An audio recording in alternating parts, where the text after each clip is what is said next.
ભરૂચ જિલ્લામાં નશાના કારોબારને નાબૂદ કરવા માટે ચાલી રહેલ નો ડ્રગ્સ ઇન ગુજરાત અભિયાન અંતર્ગત અંકલેશ્વર જીઆઈડીસી પોલીસે મોટી કાર્યવાહી કરી પ્રતિબંધિત ગોગો સ્મોકિંગ કોન અને રોલિંગ પેપરના જથ્થા સાથે પોલીસે ઘટના સ્થળેથી 2 ઇસમોને ઝડપી પાડ્યા હતા। જ્યારે આ કેસની તપાસ દરમિયાન પોલીસને થાપ આપી નાસ્તા ફરતા એક વોન્ટેડ આરોપીની પણ ધરપકડ કરવામાં આવી છે।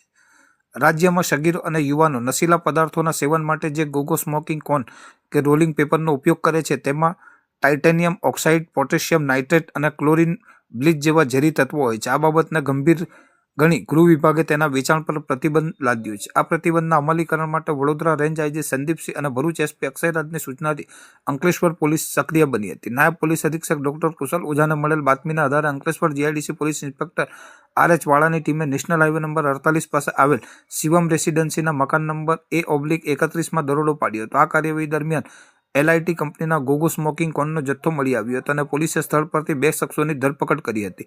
આ ગુનાની ઊંડી તપાસ દરમિયાન પોલીસને માહિતી મળી હતી કે આ રેકેટમાં અન્ય એક શખ્સ પણ સંડોવાયેલો છે, જે બાદ પોલીસે સઘન શોધખોળ હાથ ધરી વોન્ટેડ આરોપી રાજારામ મોતીરામ પ્રજાપતિની પણ ધરપકડ કરી લીધી છે। આમ આ સમગ્ર મામલે અત્યાર સુધી કુલ 3 આરોપીઓ પોલીસ સકંજામાં આવ્યા છે। પોલીસે તમામ આરોપીઓ